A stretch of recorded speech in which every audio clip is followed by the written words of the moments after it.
힘차고 아름다운 찬양 진심으로 감사합니다. 앞장서신 주님을 따라가면서 우리 모두가 승리할 수 있기를 간절히 기원합니다. 오늘 제가 설교 제목으로 잡은 것이 요단강을 건너가려면, 이런 제목입니다. 어릴 때부터 며칠 후 요단강 건너가 만나리, 이 찬송을 많이 불러서 그런지 요단강을 건너가자 그러면 죽으러 가자, 이런 얘기처럼 들려지는 것 같아서 요단강을 건너가자라고 하는 의미가 무엇인지에 대해서 먼저 설명을 드리는 것이 좋을 것 같습니다. 이스라엘 백성들이 하나님께서 약속하신 젖과 꿀이 흐르는 가나안 땅에 들어가기 전에 최종적으로 만났던 장애물이 있다면 그것이 바로 요단강입니다. 요단강을 건너가야 가나안 땅에 들어갈 수 있습니다. 그러므로 요단강이라고 하는 것은 적어도 이스라엘 백성들에게는 하나님의 약속이 성취되기 전에 마지막 넘어야 될 장애물이었습니다. 하나님의 축복을 받기 전에 마지막 헤쳐나가야 되는 고난의 장벽이었다고 말할 수 있습니다.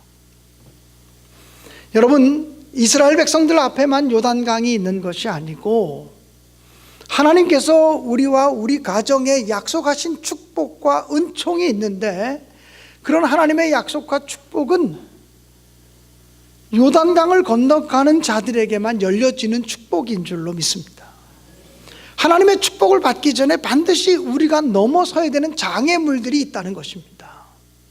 그 장애물들을 잘 헤치고 나갈 때 우리는 비로소 하나님의 은총을 만나게 되고 하나님의 축복을 만나게 되고, 그리고 하나님의 약속의 성취를 보게 된다라고 하는 사실입니다.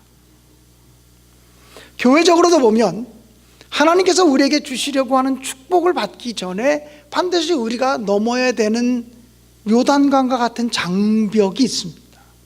그 장벽을 넘지 못하면 하나님의 축복은 우리의 것이 될 수가 없습니다. 그런 의미에서 요단강이라고 하는 것은 성경에만 등장하는 강이 아니라 하나님의 약속을 믿고 살아가는 우리 모든 사람들이 헤쳐나가야 되는 장애물이다, 이렇게 얘기할 수 있습니다.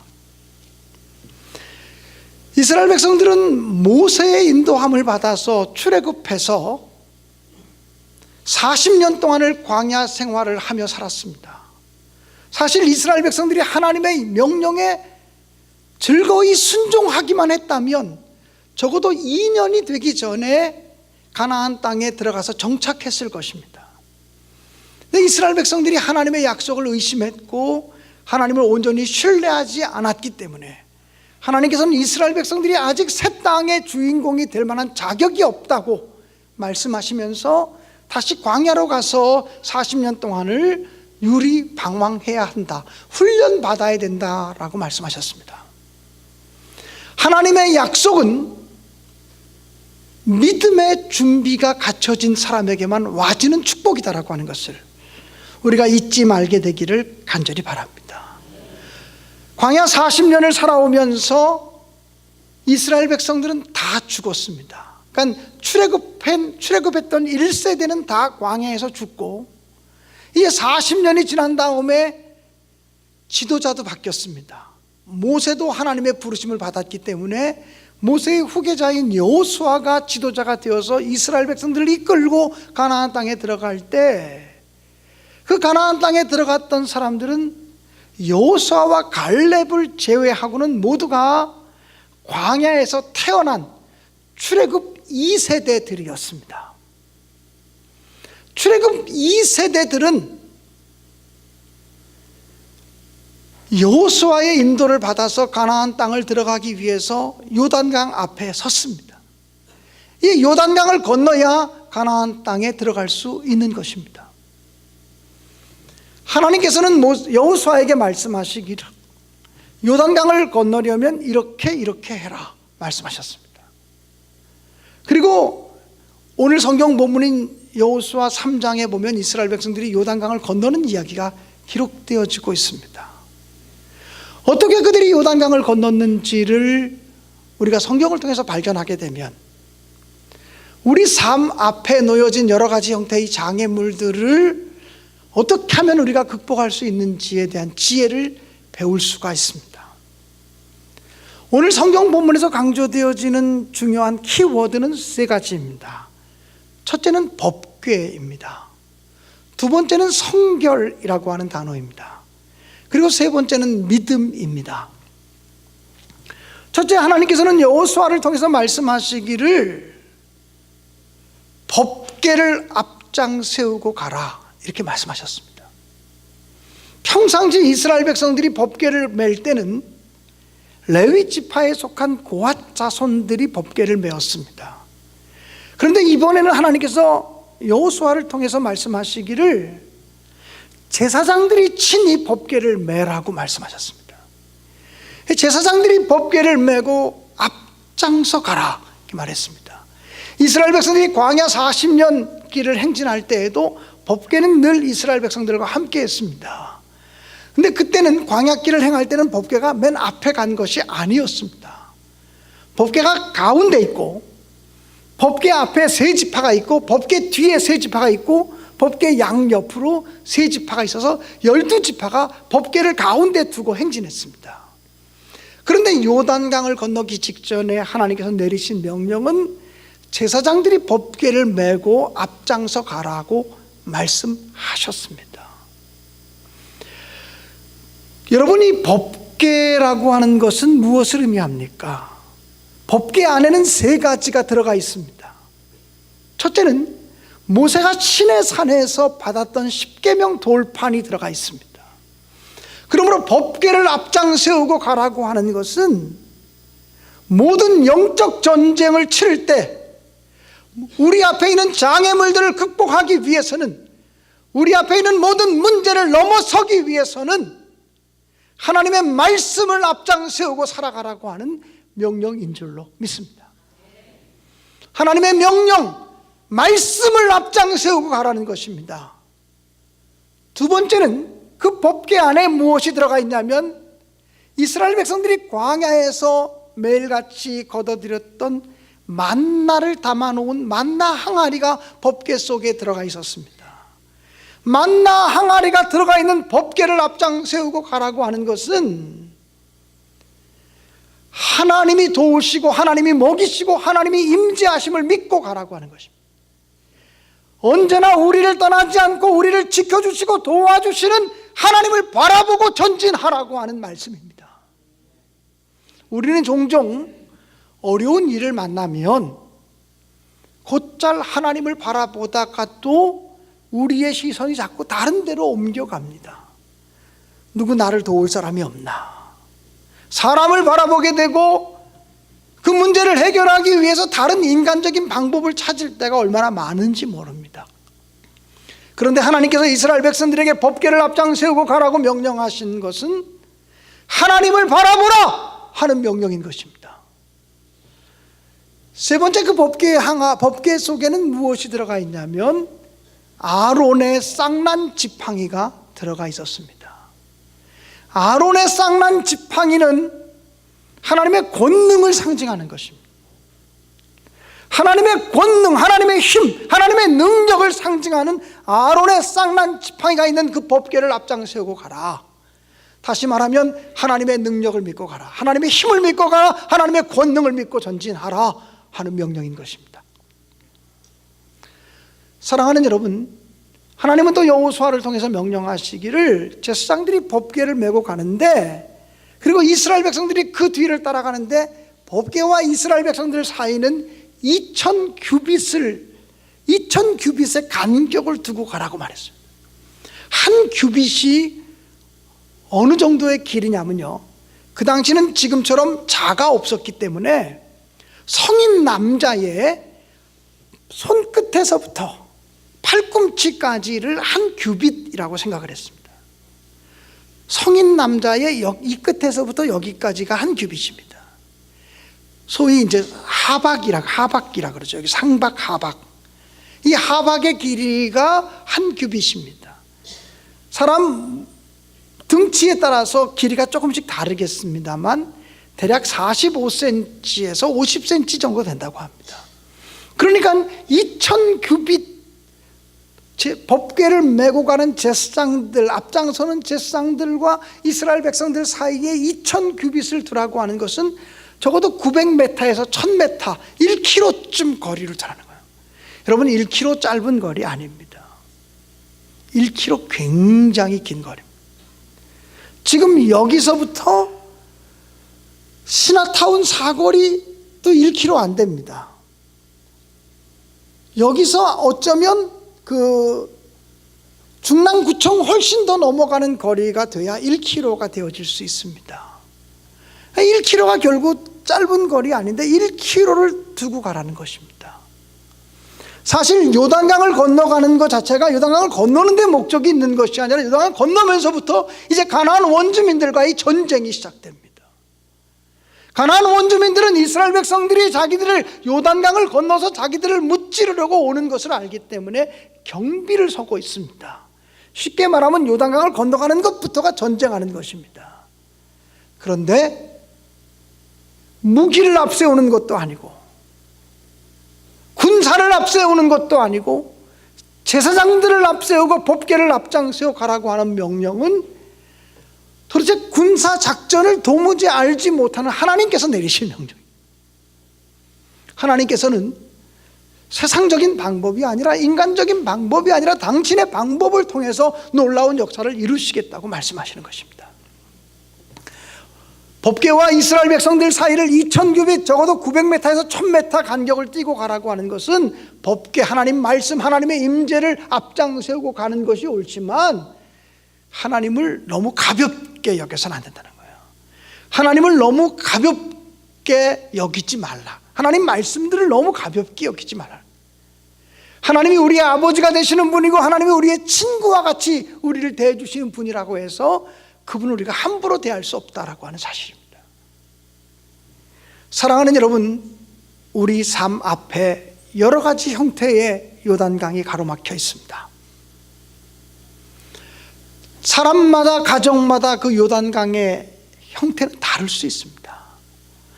이 고난을 넘어서야, 이 아픔을 극복해야, 이 장애물을 넘어서야 하나님의 축복을 받겠는데 이것이 사람마다, 가정마다 다 다를 수 있습니다.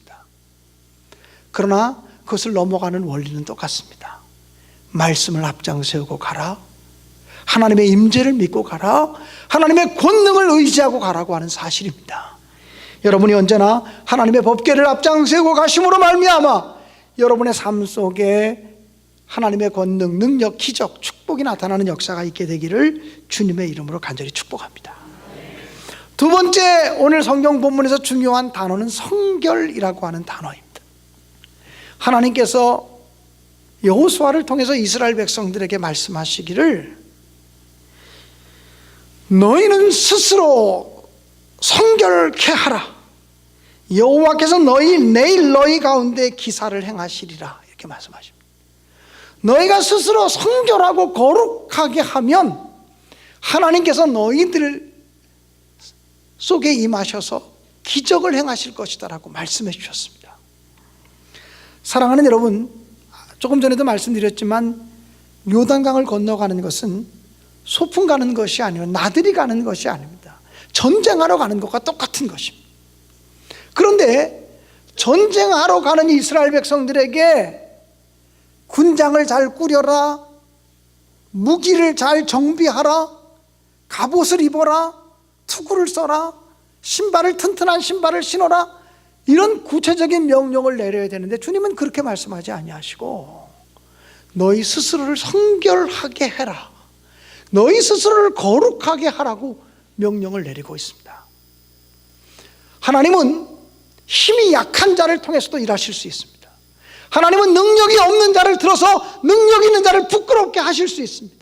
하나님은 돈 없는 자를 들어서 쓰실 수 있습니다. 하나님은 지혜 없고 지식 없고 세상의 일자 무식자들을 통해서도 일하실 수 있습니다.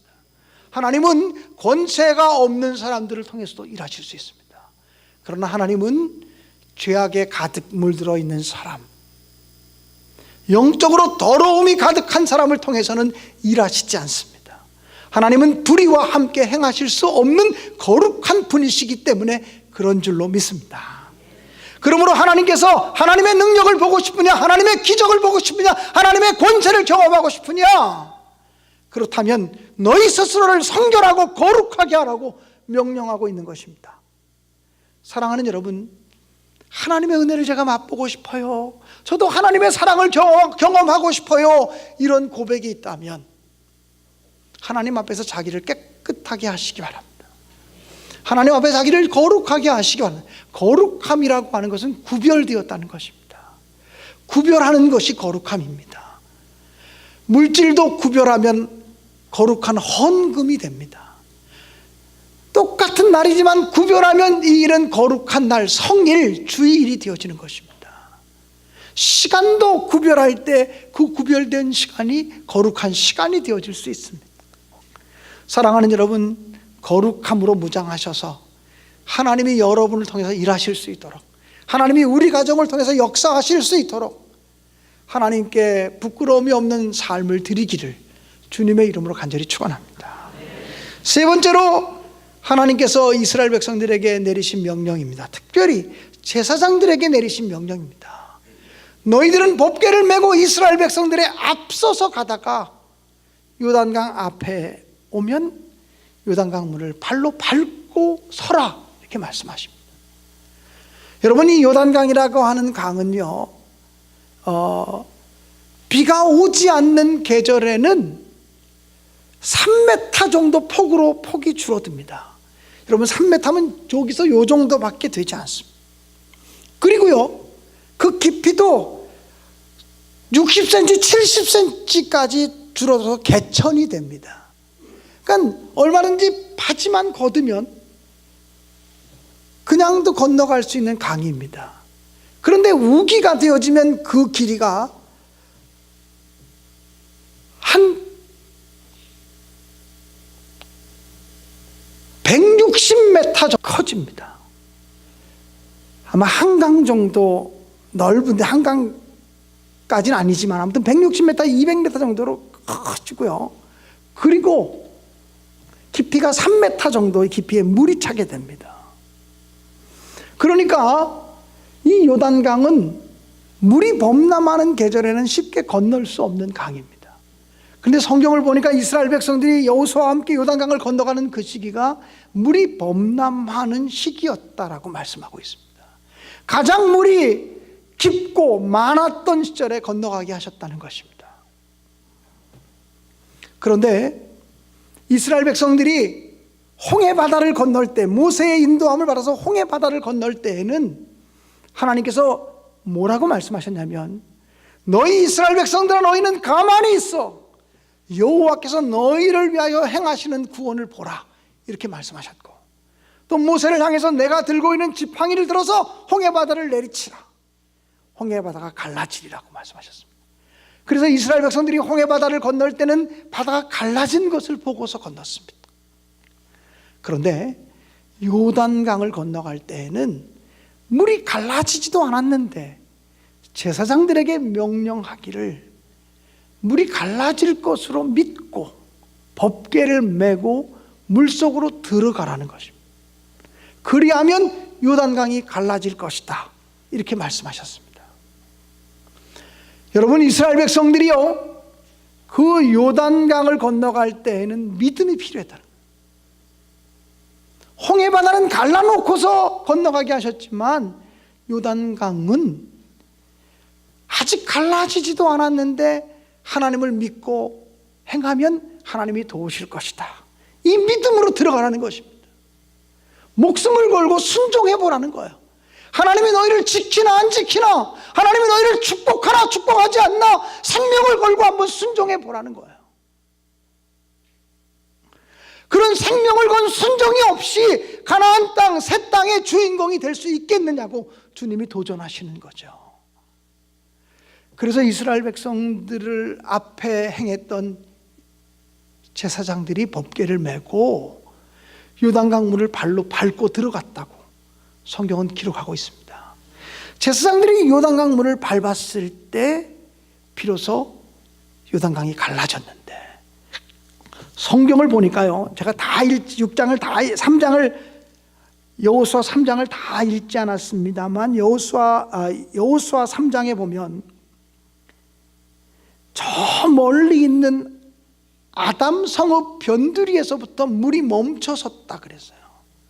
이스라엘 백성들이 건너가는 거기서부터 25km 정도 지난 데부터 물이 멈춰섰다는 겁니다. 그러니까 요단강이 갈라진 것이 그냥 이런 샛길이 갈라진 것이 아니에요. 적어도 25km 정도의 큰 길이가 갈라졌습니다. 왜 그렇게 긴 길이를 갈라놓으셨을까요? 이스라엘 백성들이 한두 명이 아니거든요. 광야를 행진했던 이스라엘 백성들이 200만 명쯤 되거든요. 200만 명쯤 되는 사람들이 함께 요단강을 건너가려면 25km쯤 되는 그 넓은 강폭을 다 갈라놔요. 그래서 그 성서학자들이 얘기하기를 그래도 25km를 갈라놓았어도 요단강을 전부 건너가는 데는 6시간쯤 걸렸을 거라고 얘기를 해요. 그런데 이스라엘 백성들이 다 건너가기까지 제사장들이 법궤를 메고 물속에서 있으라는 거예요. 여러분, 혹시 여러분 어렸을 때 학교에서 떠들다가 걸려가지고 선생님들에게 너 복도 가서 걸상 들고 서 있어. 그래서 걸상 들고 이렇게 벌써 본 적 있는 분 있습니까? 저는 있어요. 제가 어렸을 때 굉장히 말썽꾸러기고 개구장이었기 때문에 떠들다가 걸려가지고 걸상 들고 가서 복도에서 벌 섰던 적 있어요. 처음에 걸상 하나 이렇게 드는 거 이거 어렵지 않아요. 그런데 이제 걸상이라고 그러면 안 되겠네. 의자라 그러겠네. 죄송합니다. 초등학교 때 용어가 나오는 것 같아요. 이렇게 들고서 처음에는 어렵지 않은데 한 5분만 지나면 이게 얼마나 무거운지 몰라요. 또 남자들 같으면 군대 가서 그 봉체조 이렇게 해본 적 있잖아요. 이거 들고 이렇게 앉았다 일어났다. 이게 얼마나 무거운지 몰라요. 처음에는 괜찮지만 여러분, 제사장들의 입장에서 그 법궤를 들고 이스라엘 백성들이 다 건너기까지 요단강을 밟고 서라 그랬어요. 처음에 요단강을 밟고 서 있는 제사장들을 보면서 이스라엘 백성들이 건너가면서 제사장들 수고하십니다, 수고하십니다, 예 이럴 수도 있었을 거예요. 그런데 1시간, 2시간, 3시간, 4시간, 5시간, 6시간 제사장들의 순종 속에도 땀 흘림, 어쩌면 몸이 부서질 정도로 힘든 고난이 있었을 거라고 생각이 되어져요. 그런 헌신과 순종을 통해서 이스라엘 백성들이 건너갔다고 하는 사실을 성경은 증언하고 있는 것입니다. 사랑하는 여러분, 하나님께서 우리에게 요구하시는 것은 믿음입니다. 하나님의 능력, 하나님의 거룩하심, 하나님의 신실하심을 믿고 믿음으로 행하면 내가 너희를 도와주고 내가 너희를 책임져주고 내가 너희를 인도하겠다라고 하는 약속인 것입니다. 사랑하는 성도 여러분, 우리 앞에 여러 가지 형태의 요단강들이 있을지라도 법궤를 앞장 세우시고 스스로 거룩하게 하고 성결하게 하고, 그리고 우리가 믿음으로만 하나님을 믿고 전진한다면, 순종한다면, 여기서 믿음으로 행한다는 것은 순종한다는 것을 의미합니다. 그렇게 순종한다면 하나님의 놀라운 역사가 우리와 우리 가정과 우리 교회에 임하여 축복이 되어질 줄로 믿습니다. 제가 늘 고백하는 말이지만 저는 어렸을 때부터 저희 어머니가 기적 축복을 사모하며 살아라, 하나님은 기적을 행하실 수 있는 분이란다, 이 말씀을 정말 저는 귀에 못이 박히도록 들었어요. 기적 축복을 사모해라. 제가 의정부에서 첫 목회를 개척했을 때도 저희 어머니가 교회 오실 때마다, 그 당시에는 전도사 때죠, 김전도사, 그리고 나중에 목사가 될 때 김목사, 기적 축복을 사모해. 하나님께 기적 달라고 기도해. 하나님은 사모하는 자에게만 기적을 베푸시고 하나님은 사모하는 자에게만 능력을 베푸시는 분이야. 기적 축복을 사모하지 않는 자는 기적이 오지 않아, 이렇게 말씀하셨어요. 그래서 그런지 제 친구 목사들이 저를 보면서 늘 그렇게 얘기해요. 우리가 같이 목회를 30년 넘게 같이 했는데 김 목사가 하는 목회 현장에는 언제나 기적이 많이 나타났다. 어떻게 기적이게 함께하는 목회를 할 수 있냐? 그게 제가 그때마다 얘기합니다. 그거 나 어렸을 때 우리 어머니로부터 받았던 신앙 교육이 중요한 것 같아. 그리고 나는 어머니의 신앙의 교훈을 받아서 늘 하나님, 내가 목회하는 목회 현장 속에 기적 축복이 일어나게 해주세요. 못 고칠 병 걸린 사람들이 함께 기도했더니 병 고침 받는 역사가 일어나게 해주세요. 물질적으로 망할 수밖에 없고 고난당하는 사람들이 함께 기도했더니 그 물질의 고난이 회복되는 역사가 있게 해주세요. 우리 힘으로 우리 능력으로 할 수 없었던 일들이 함께 기도하며 하나님 믿고 말씀 앞장 세우고 살아갔더니 하나님의 도우심으로 승리하고 극복하는 역사가 있게 해주세요. 이렇게 기도했다니 그 놀라운 역사가 이루어졌다고 그렇게 고백을 합니다. 사랑하는 성도 여러분, 오늘도 우리들에게는 하나님의 권능과 축복과 약속이 필요한 줄로 믿습니다. 지금 이 자리에 계신 분들 가운데 하나님의 도우심이 필요하지 않은 사람이 한 사람이 있습니까? 사실 말을 안 해서 그렇지 우리 가정 다 문제가 많아요. 해결되지 않는 문제들을 가지고 있어요. 우리 힘으로 어찌할 수 없는 문제들을 가지고 있어요. 근데 사실은 하나님께서 우리의 가정에 다가오셔서 한 번만 터치해 주시면 우리의 모든 문제가 해결되는 역사가 있을 줄로 믿습니다. 하나님의 능력 앞에서는 중한 병과 가벼운 병의 차이가 없어요. 하나님의 능력 앞에서는 큰 문제나 작은 문제나 차이가 없어요. 하나님의 능력 앞에서는 모두가 다 작은 문제일 수밖에 없음을 믿습니다.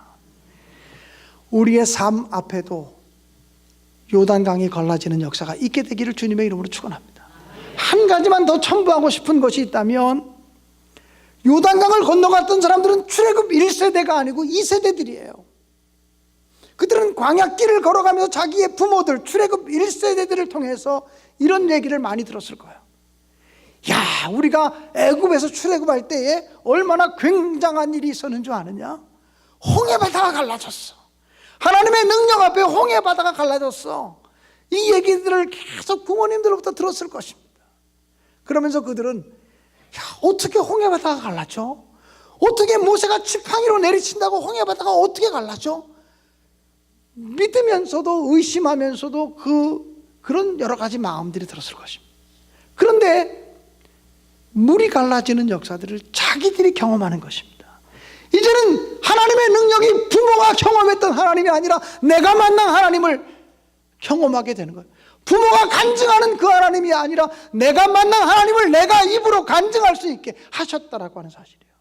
가나안 땅의 주인공, 새 땅의 주인공이 되려고 하는 그들에게 부모의 체험이 아니라 너의 체험이 필요하다. 부모의 은혜가 아니라 너의 은혜가 필요하다. 부모가 전해준 지식으로 듣는 신앙이 아니라 내가 경험하고 내가 깨닫고 내가 감동하고 내가 눈으로 본 기적이 필요하다고 말씀하고 있는 것입니다. 저는 지금 우리가 이 시기에 함께 저와 함께 예배드리고 있는 이 시기에 여러분들이 그 이전의 세대가 경험했던 우리 부모의 세대가 경험했던 우리 신앙의 선배들이 경험했던 그 어떤 놀라운 기적과 권능보다 더 기가 막히고 놀랍고 엄청난 축복을 또 능력을 경험하는 역사가 있게 되기를 주님의 이름으로 간절히 축원합니다. 기도하겠습니다.